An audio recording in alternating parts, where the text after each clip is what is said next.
When Scott pointed toward the front door on a rainy Thursday evening, he did not even have the courage to look me in the eye. He looked at the doorway, completely ignoring our 8-month-old daughter, Chloe, who was fast asleep against my shoulder with her tiny hand tangled in my sweater collar.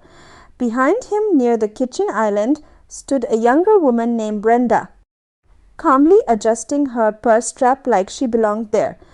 I gripped Chloe tighter against my hip, completely stunned by the cold betrayal in his voice as he casually discarded our 12 years of marriage in a single sentence. Before I could process the sudden heartbreak, Scott took Brenda by the hand and declared that our relationship had been dead for years, treating me like an uninvited trespasser in my own home. The sheer surrealism of the moment hit me as I glanced around at our ordinary life sitting completely undisturbed on the counters. My reading glasses rested near the sink. Chicken was thawing for dinner in the refrigerator, and the dryer was still humming down the hallway with a load of warm towels. Yet Scott stood there firmly demanding that I take Chloe and leave immediately, falsely claiming that his father had paid the initial down payment on the house to minimize everything I had built alongside him. I had spent over a decade building his family business, managing payroll, and managing our household, only to realize he had been keeping a completely different accounting ledger inside his head. Just as the argument escalated, heavy headlights swept across the front window, signaling the sudden arrival of Scott's mother, Evelyn. Evelyn walked straight through the front door, carrying a worn leather suitcase, and dropped it heavily right at my feet, telling me to take my belongings and go. Scott let out a cruel, satisfied laugh behind me, making me feel deeper humiliation than I had ever experienced in my entire life. Evelyn didn't look at me, but right before she turned around, her eyes lingered softly on tiny Chloe, and her hand gripped the suitcase handle a second longer than necessary. Realizing there was no room left for me in that house, I picked up the heavy bag, strapped Chloe into her car seat, and drove out into the freezing autumn rain. Standing at a gas station minutes later, I discovered that Scott had already frozen our joint bank cards, leaving me stranded with less than $900 in my personal account. Desperate for a safe place to sleep, I drove toward a quiet hotel where I surprisingly found a 3-night prepaid reservation already made in my name. Upstairs in the room, after Chloe finally fell asleep in the crib, I opened Evelyn's old suitcase to look for spare clothes, only to find 3 folded towels and a white envelope with my name on it.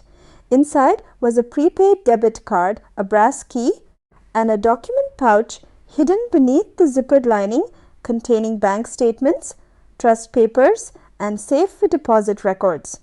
The account balance listed on the official statements read over $800,000 held in a revocable trust created for me and Chloe.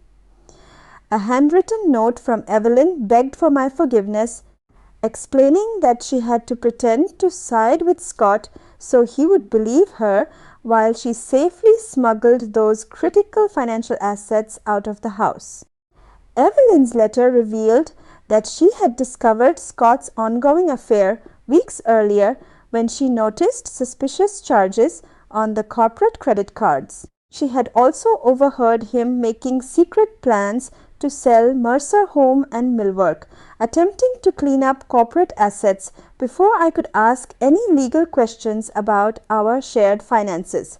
The $800,000 in the trust was her own personal inheritance from her late husband Frank, specifically set aside to buy me time and legal security.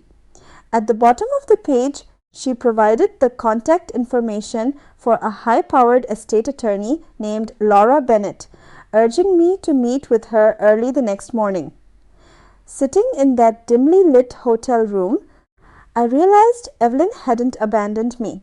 She had executed a brilliant rescue mission right under her son's nose. The following morning, I met with Laura Bennett on the 12th floor of a downtown office building, holding the document pouch tightly in my lap while Chloe chewed on her toy. Laura confirmed that the trust was entirely legal and fully accessible to me, though she warned that money alone would not automatically resolve the upcoming legal battle over custody, property, and the business. She immediately connected me with a sharp family law attorney named Rachel Kim, who took one look at my situation and began assembling our defense. Rachel pointed out that Scott had tried to get a head start by freezing my accounts and hiring a lawyer first, but his aggressive moves would work against him once we documented his conduct. She instructed me to gather every tax record, bank document, and corporate email I could find to reconstruct our financial timeline. During our second legal consultation, Rachel pulled up consecutive years of corporate tax filings for Mercer Home and Millwork and turned the paperwork toward me. Across the top of the Schedule K1 form was my name clearly listed as an official 30% owner of the entire company, with Scott holding 40%. Scott had spent years talking like the sole proprietor of the family business, letting me believe I was merely a supportive spouse helping out with administrative tasks. In reality, his father Frank had legally structured the corporate ownership to ensure I was an equal stakeholder alongside Scott and Evelyn. Discovering that I held a massive financial stake in the business changed the entire balance of power, shifting my position from a helpless victim to a powerful corporate partner. A few days later, Evelyn asked me to meet her quietly at a small bakery in Westerville to hand over a final piece of evidence. Sitting in a corner booth, she handed me a yellowed envelope containing a letter written by her late husband, Frank, just 4 months before he passed away. In the letter, Frank explicitly detailed how I had saved the company during the 2008 financial crisis by negotiating with suppliers, managing unpaid customer invoices, and convincing the bank to preserve our credit line. He clearly wrote that while Scott was his son, I was the operational backbone of the business who earned every single share of my 30% ownership. Reading Frank's words brought tears to my eyes, giving me the emotional validation I needed to stand firm and fight back. Armed with Frank's letter and the official tax records, my legal team confronted Scott with an undeniable corporate paper trail that completely shattered his plans. Realizing he could not force me out without liquidating his own share of the business, Scott was forced to sign a fair divorce settlement that secured full custody of Chloe, substantial financial support, and sole ownership of our family home.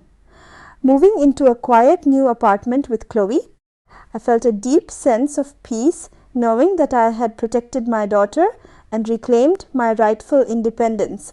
I realized that true strength doesn't come from avoiding betrayal, but from standing up, knowing your worth, and building a secure future on your own terms.